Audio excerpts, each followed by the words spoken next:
Hai, nama saya Yopi dan ini alur cerita film Payback. Film dimulai dengan sang pemeran utama kita, Porter, menabrak seorang pria yang berjalan berlawanan arah dengannya. Hal ini Porter lakukan secara sengaja untuk mencopet dompet pria tersebut. Porter pun mengambil sejumlah uang, membeli pakaian mewah, dan membeli beberapa jam tangan mahal menggunakan data pribadi si pria tadi. Hal ini bisa dengan mudah Porter lakukan karena pada tahun 90-an, keamanan rekening pribadi seperti PIN atau jenis autentikasi lainnya belum ada. Oke, lanjut. Setelahnya, Porter pergi ke tempat pegadaian dan menukarkan jam tangan yang tadi ia beli dengan sejumlah uang dan sepucuk senjata api. Kemudian, saat Porter makan malam di sebuah restoran, barulah kartu milik si pria yang dicopetnya tidak bisa dipergunakan lagi. Karena mungkin, si pria tadi sudah menyadari dompetnya hilang dan data pribadinya digunakan, lantas bergegas memblokir kartunya. Setelah kabur dari restoran, Porter pun nongkrong di depan sebuah apartemen untuk menunggu seseorang. Tidak lama yang ditunggu oleh Porter pun datang, seorang wanita mabuk yang berjalan sempoyongan memasuki apartemen. Porter pun mengikutinya dan mendobrak masuk sebelum si wanita sempat mengunci pintunya. Porter pun langsung mengecek seluruh ruangan untuk mencari seseorang. Karena tidak ada siapapun lagi, Porter pun menghampiri wanita tadi dan si wanita berkata, "Porter, kamu tidak mati?" BTW, wanita ini bernama Lynn dan dia adalah istri dari Porter.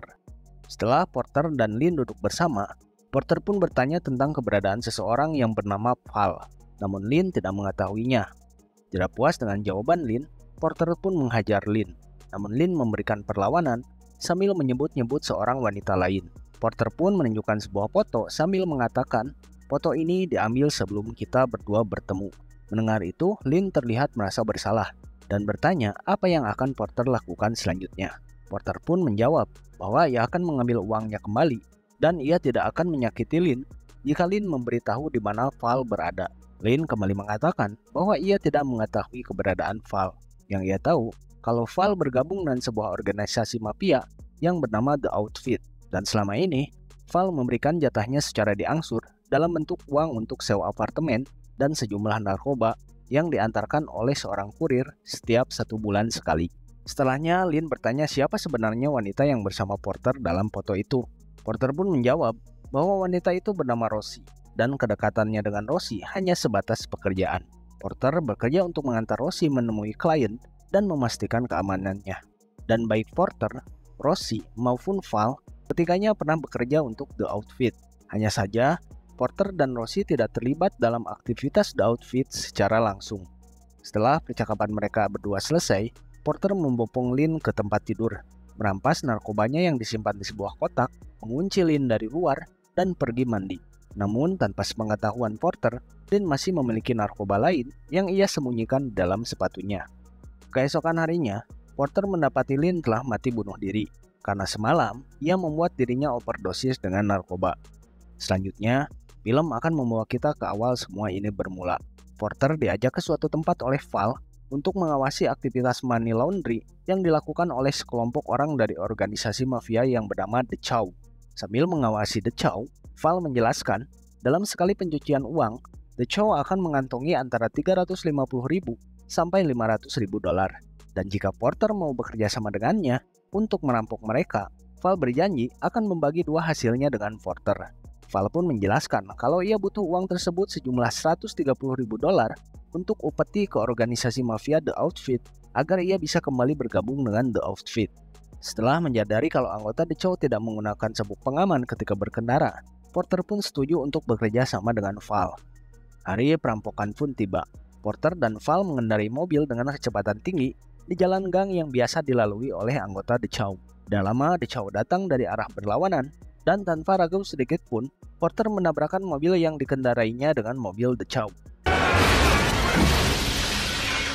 Karena The Chow tidak pernah menggunakan sabuk pengaman ketika berkendara, mereka semua pun terluka dan tidak sadarkan diri. Porter pun bergegas mengambil koper The Chow, sementara Val memukuli salah satu anggota The Chow yang mulai sadarkan diri. Tidak lama, Lynn datang mengendarai mobil lainnya untuk menjemput Porter dan Val. Kemudian mereka bertiga pun melarikan diri dari tempat itu. Di tempat lain, ketika Lynn membuka kopernya, ternyata uang yang ada di dalamnya hanya berjumlah 140.000 dolar. jauh dari prediksi Val yang mengatakan sekitar 350.000 sampai 500.000 dolar. Val pun terlihat kesal karena jika dibagi dua, jatah Val hanya 70.000 dolar, yang mana itu tidak cukup untuk upeti masuk The Outfit. Melihat gelagat Val, Porter pun meminta Lin untuk memasukkan bagian miliknya ke dalam mobil. Namun setelah Lin berada di belakang Porter, Val pun mengatakan bahwa ia sudah tahu kalau jumlah uangnya tidak lebih dari 140.000 dolar. Dan bam, Lin menembak Porter dari belakang. Setelah Porter terbaring tak berdaya, Val pun menjelaskan kenapa Lin mau diajak kerjasama untuk mengkhianati Porter. Yang tidak lain adalah karena Val membocorkan perselingkuhan Porter dengan Rosie kepada Lin. Yang sebenarnya kita tahu itu semua tidak benar. Karena kedekatan Porter dengan Rosie hanya sebatas pekerjaan. Dan meskipun Porter dan Rosie ada sesuatu, itu pun terjadi jauh-jauh hari sebelum Porter mengenal Lin. Lamunan Porter tentang masa lalu yang baru saja kita lihat terbuyarkan oleh seseorang yang mengetuk pintu apartemen Lin dengan keras. Dan saat Porter membuka pintu, ternyata itu kurir yang biasa mengirimkan uang dan narkoba jatah Lin. Porter pun menghajar kurir itu habis-habisan untuk mengetahui informasi tentang Val. Namun ternyata kurir tersebut tidak mengetahui apa-apa tentang Val, karena ia mendapatkan uang dan narkoba tersebut dari seseorang yang bernama Arthur Stegman, seorang pengedar narkoba yang berkedok perusahaan taksi. Porter pun pergi ke tempat Stegman dan disambut oleh seorang resepsionis yang sangat tidak ramah bintang 1. Setelah 1 pukul 2 pukul, resepsionis itu pun mengantarkan Porter ke dalam untuk menemui Stegman. Porter pun disambut oleh 2 orang oknum polisi, temannya Stegman. Namun saat Porter meretur narkoba untuk Lin kepada Stegman, kondisi tegang pun berubah menjadi canggung. Karena 2 oknum polisi yang bernama Hicks dan Larry itu baru mengetahui kalau Stegman ternyata seorang pengedar narkoba. Stegman lantas mengajak Porter untuk mengobrol di luar saja. Di luar, Porter mulai menanyai Stegman tentang keberadaan Val, karena sudah jelas kalau Lin dipasok secara rutin oleh Stegman atas dasar perintah dari Val. Sambil terus diawasi oleh Hicks, Stegman menjelaskan kalau ia hanya tahu kalau Val berada di kota ini, karena ia hanya bisa bertemu Val jika Val yang menghubunginya terlebih dahulu dan mengajaknya bertemu. Karena banyaknya anak-anak kecil di luar dan ada 2 oknum yang mengawasi dari dalam, Porter tidak melanjutkan interogasinya. Dia hanya meminta Stegman untuk menyampaikan kepada Val kalau Porter sudah kembali dan ia ingin uangnya kembali. Sementara itu, Val yang sekarang tinggal di sebuah hotel khusus tempat para anggota The Outfit bersembunyi mendapat kunjungan dari kekasihnya yang bernama Fur. Tidak lama berselang, Val mendapatkan telepon dari seorang penghubungnya dengan Stegman yang menginformasikan bahwa Lin telah meninggal dan seseorang telah mendatangi Stegman untuk mencari informasi tentang keberadaan Val. Val pun meminta penghubung itu untuk mengatur janji temu dengan Stegman di sebuah restoran 20 menit lagi. Setibanya di restoran, Stegman langsung memberitahukan kepada Val kalau orang yang mendatanginya dan mencari Val adalah seseorang yang bernama Porter. Mendengar nama Porter, Val terlihat gusar lantas melampiaskan kekesalannya kepada pengunjung lainnya di restoran tersebut. Sementara itu, Porter mendatangi Rosie di tempat persembunyiannya setelah sebelumnya menanyakan keberadaan Rosie kepada seorang petugas hotel yang tidak ramah bintang 1. Rosie pun menyambutnya dengan sukacita, namun kedatangan Porter bukan untuk bernostalgia, melainkan untuk bertanya tentang tempat tinggal Val. Karena Rosie salah satu wanita penghibur yang disediakan khusus untuk anggota The Outfit, tentunya Rosie tahu di mana para The Outfit tinggal saat ini. Rosie pun mengatakan kalau Val sudah tidak bisa menggunakan layanan hiburan yang disediakan oleh The Outfit, karena hampir semua penghibur pernah disakiti fisiknya oleh Val, termasuk Rosie sendiri. Maka dari itu, The Outfit memperbolehkan Val memiliki kekasih dari luar dan membawanya ke tempat persembunyiannya, yaitu si Fur yang tadi sempat kita lihat. Mendengar Rosie pernah disakiti oleh Val, Porter pun semakin geram terhadap Val dan terus mendesak Rosie untuk memberitahukan keberadaannya. Setelah beberapa saat berbelit-belit, akhirnya Rosie memberikan alamat hotel tempat para The Outfit tinggal kepada Porter. Selanjutnya, kita akan melihat Val yang sedang bersama Fur terbangun oleh keberadaan Porter di kamarnya. Val tidak bisa berbuat apa-apa karena senjata miliknya sudah terlebih dahulu diamankan oleh Porter. Val hanya bisa mengiyakan ketika Porter meminta Val untuk mengembalikan uang bagiannya besok siang di suatu tempat. Sebelum pergi, Porter berniat memberikan 1 pukul 2 pukul kepada Val, namun Val mencegahnya. Tapi bukan karena ia tidak mau kekasihnya itu disakiti, melainkan ia dengan senang hati menggantikan Porter untuk memukuli Val. Val ini notabene memang sama dengan Val, sama-sama menyukai kekerasan dalam memadu kasih. Setelah Val dibuat babak belur oleh Fur, Porter pun mengambil last hit-nya, membuat Val pingsan, lalu pergi dari hotel itu. Keesokan harinya, Val menemui atasannya di The Outfit yang bernama Carter untuk meminta bantuan perihal Porter.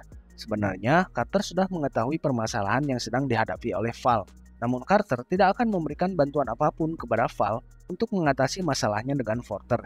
Jangankan memberi uang $70, bantuan tenaga untuk melenyapkan Porter pun tidak akan Carter berikan. Ditambah lagi, sebelum masalahnya dengan Porter selesai, Val tidak diperbolehkan tinggal di hotel khusus The Outfit dan tidak akan mendapatkan perlindungan dari The Outfit. Setelah selesai menemui Carter, Val pun menelpon Pearl, membahas rencana untuk mengatasi Porter. Kemudian menunggu Porter di tempat yang sudah ditetapkan oleh Porter. Tidak berselang lama, Porter pun datang. Namun sebelum sempat mendekati Val, sebuah mobil menabrak Porter. Dari dalam mobil tersebut, keluar para anggota mafia The Chow. Sebelumnya dirampok oleh Porter dan Val. Ya, Val mengumpankan Porter kepada The Chow dengan bantuan dari Pearl. Mereka pun berniat menghabisi Porter saat itu juga, namun urung dan bergegas pergi. Setelah Hicks dan Larry datang ke tempat tersebut. Kedatangan Hicks dan Larry bukan karena kebetulan mereka lewat situ, dan bukan juga untuk membantu Porter, melainkan untuk memeras Porter. Mereka berdua tahu kalau Porter sedang berusaha mengambil uang sebesar $70.000 dari Val, dan mereka berdua menginginkan uang tersebut, manakala Porter berhasil mendapatkannya kelak. Dan jika tidak, mereka akan menangkap Porter dengan tuduhan pembunuhan terhadap Lynn dan penganiayaan terhadap kurir dan resepsionis Stegman. Sampai sini, keadaan menjadi semakin sulit bagi Porter. Namun, dua oknum tadi tidak menyadari kalau Porter mencuri lencana salah satu dari mereka saat keduanya melakukan intimidasi kepada Porter. Porter pun pergi ke tempat Rosie untuk mengobati luka-lukanya. Namun ia tidak menyadari kalau Val diam-diam mengikutinya sampai ke sana. Sambil mengobati luka Porter, Rosie pun mengajak Porter berbincang tentang masa lalu. Intinya mereka berdua ini pernah terlibat asmara. Tapi karena satu alasan, Porter pun memutuskan untuk hengkang dari pekerjaannya dan meninggalkan Rosie. Setelah pengobatannya selesai, Porter pun tiba-tiba pergi tanpa berkata apa-apa kepada Rosie. Tidak lama, pintu kamar Rosie ada yang mengetuk. Menyangka itu Porter yang kembali, Rosie pun bergegas membukanya. Tapi ternyata itu Val yang sedang mencari Porter. Rosie pun mengarahkan Val untuk pergi ke kamarnya. Dan di sana, Rosie dan anjingnya melakukan perlawanan kepada Val. Namun itu tidak berarti apa-apa bagi Val. Val kembali menyiksa Rosie. Namun tidak lama Porter datang dan langsung menembak bahu si Val. Val berusaha mengambil senjatanya yang lain, namun Porter kembali menembaknya. Sambil menghampiri Val yang sudah tidak berdaya, Porter mengatakan kepada Rosie kalau ia keluar hanya untuk membeli rokok. Porter sudah tahu kalau ia tidak akan mendapatkan uangnya dari Val. Maka dari itu, ia berencana untuk mengambilnya langsung dari The Outfit dan meminta Val mengatakan informasi untuk menembus The Outfit. Val pun memberitahu kalau pemimpin The Outfit berjumlah 2 orang, yaitu Carter dan Firefox. Namun ia hanya bisa memberikan alamat tempat tinggal Carter kepada Porter. Karena perihal Firefox, ia sama sekali tidak mengetahuinya. Setelah mendapatkan semua informasi yang ia butuhkan, Porter pun menghabisi Val. Meskipun Val memohon ampun dan berjanji akan membantu Porter, Porter sudah muak dengan tipu muslihatnya. Setelah Val mati, Porter meminta Rosie untuk keluar dari apartemen ini dan menunggunya di tempat lain saja. Selanjutnya, Porter pergi untuk menemui Carter. Sebelumnya, ia menitipkan senjatanya kepada Hicks dan Larry dengan alasan kalau ia tidak diizinkan masuk ke dalam kalau membawa senjata. Kali ini, Stegman pun ikut serta dengan Hicks dan Larry, turut meminta bagian jika kelak Porter berhasil mendapatkan uangnya kembali. Karena ada rumor Val menghilang, maka Porter pun dipersilahkan untuk menemui Carter dan berunding. Namun baru sesaat Porter di dalam, ia langsung melumpuhkan kedua pengawal Carter dan menyampaikan kepada Carter kalau ia hanya ingin uang $70.000 miliknya dikembalikan. Namun ternyata Carter ini bukan pemimpin tertinggi The Outfit dan tidak memiliki wewenang untuk mengembalikan uang kepada Porter. Carter pun menelpon seorang perempuan bernama Bronson yang mana adalah pemimpin tertinggi The Outfit agar Porter bisa berunding dengannya secara langsung. Porter menyampaikan keinginannya kepada Bronson, namun Bronson menolaknya. Alhasil, Porter pun menghabisi Carter dan mengancam Bronson bahwa ia akan mendatangi Firefox dan menghabisinya juga. Setelah mengetahui alamat Firefox dari buku catatan Carter, Porter pun keluar dari tempat itu. Di luar, Porter mengabarkan kepada Hicks dan Larry kalau ia harus menemui orang lain yang bernama Firefox untuk mengambil uangnya. Selain itu, Porter pun meminta senjatanya dikembalikan. Larry pun mengembalikannya dan Porter pun mengambilnya menggunakan koran. Lalu Porter pun pergi. Bukan tanpa alasan, Porter menitipkan senjatanya kepada Hicks dan Larry dan mengambil kembali dengan menggunakan koran. Hal tersebut ia lakukan agar senjata miliknya tertempel sidik jari dari Larry. Porter pun menyimpan senjatanya di samping mayat Val dan menyimpan rencana milik Hicks yang ia curi sebelumnya di dalam genggaman tangan Val. Keesokan harinya, Fairfax yang baru kembali pulang ke kediamannya disambut oleh Porter. Porter pun meminta Fairfax untuk menelpon Bronson dan kekeh meminta uang $70.000 dikembalikan. Kali ini Porter tidak menghabisi Fairfax untuk menegaskan keinginannya kepada Bronson, melainkan hanya melubangi tas kulit berisi pakaian mewah milik Fairfax. Mendengar suara tembakan lewat telepon, Bronson pun kali ini menyerah dan bertanya kepada Porter di mana ia mau mengambil uangnya. Yang dijawab oleh Porter, stasiun kereta api. Sebelum pergi, Fairfax mengingatkan kepada Porter bahwa yang Porter perjuangkan tidaklah sepadan, karena meski Porter mendapatkan uangnya kembali, The Outfit akan memburu Porter seumur hidup Porter untuk mempertahankan reputasi The Outfit. Dan tas yang berisi pakaian mewah yang baru saja dilubangi oleh Porter bernilai lebih dari $70.000. Namun Porter tak peduli. Baginya, ini bukan lagi soal uang, melainkan sebuah prinsip. You two are fired. Sementara itu di luar, Hicks dan Larry yang sedang memantau hasil pertemuan Porter dan Fairfax ditangkap oleh Propos atas tuduhan pembunuhan terhadap Val. Karena di TKP ditemukan senjata dengan sidik jari Larry. Berikut rencana milik Hicks. Stegman dan bawahannya yang juga ada di situ bergegas pergi dan pura-pura menjemput Porter. Porter masuk ke dalam mobil dan disambut oleh todongan senjata dari Stegman. Stegman pun berkata bahwa ia akan memberikan Porter kepada petinggi The Outfit agar mendapatkan hadiah dan kesempatan untuk bergabung dengan The Outfit. Namun Stegman lupa kalau ia hanya kacang di hadapan seorang Porter. Porter dengan cepat merebut senjata Stegman dan balik menodong Stegman. Bawahan Stegman dengan sigap balik menodong Porter, namun tiba-tiba Fur dan The Chow datang memberondong mereka dengan peluru. Porter menggunakan tubuh Stegman untuk melindunginya dan bergegas keluar dari mobil. Setelah Fur dan The Chow selesai menghabisi Stegman dan bawahannya, Porter pun menghabisi semua anggota The Chow kecuali Fur, kemudian pergi ke stasiun kereta. Dengan sedikit bantuan dari Rossi, Porter pun berhasil melumpuhkan semua anggota The Outfit yang menyamar dan menunggu kedatangan Porter di stasiun kereta.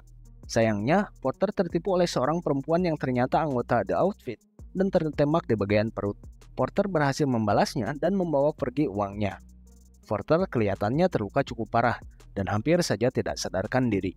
Beruntung Rossi datang dan menyadarkannya, lantas bergegas membawa pergi Porter. Film pun diakhiri dengan Porter yang meminta Rossi untuk membawanya ke seorang pria yang bisa mengobati lukanya. Siapakah pria tersebut? Ia tidak tahu karena filmnya sudah tamat dan tidak ada lagi sequelnya. Oke, sekian dari saya. Jangan lupa subscribe dan terima kasih.